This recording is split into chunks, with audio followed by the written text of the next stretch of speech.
Welcome back, grade 9. We're just going to do a few more lessons for today. So lesson 3.6 talks about transposing a range. In case you're not sure what transpose means, that means to change the axis and the two axes in a chart, or in this case, it means to change the columns and the rows. So we're going to change the information that's in the columns over here to the rows over there. And sometimes that's really important to be able to do that. The reason why an Excel worksheet has many columns but few rows is because it may become impossible to print. And in that case, you might want to reverse them over. So in the very beginning introductory part, when I spoke about how to view and move and add and rename data, then we talked a little bit about this, but it's good for us to talk about it again. So for this lesson, please download World's Fastest Cars 6 and then follow the worksheet through. It's the same type of thing. If you click on Home and Clipboard and Paste, you will find the Transpose button.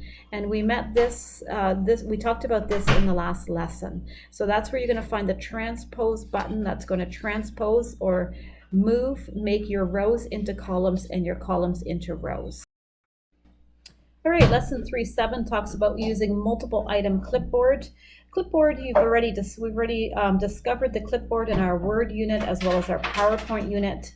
And one of the great things about the clipboard is you can cut or you can copy a section of text if you would like, and you can move it seamlessly from one application to the other. So I can cut some information or copy some information from Word and move it into Excel, vice versa. I can move information from Excel into PowerPoint. And when we learned about charts in PowerPoint, we've also discovered that we can use Excel to input all of our data. So usually the clipboard will hold up to 24 items. And you can use that between Excel, PowerPoint, Word, Access, and Outlook, and all the other Office applications. So in this lesson, you're going to use the Office clipboard to add new content to a new page in the workbook. One of the other things to remember is how to add a new page in your workbook. At the very bottom of your workbook, you will find sheet 1. There should be a little add button beside that. You can click on that and that will bring you to sheet 2. So remember, each file consists of a workbook, and in the workbook, there's a number of worksheets. And each worksheet is like a new page. So you'll need to use that skill. In this lesson, you're going to open the World's Fastest Cars number 7. And our very last lesson for this session is lesson 3.8. This is the undo and redo button. Again, you're very familiar with these concepts. We've used them in Word and PowerPoint. Undo and redo, you can again use the shortcut keys. They're Control Z and Control Y.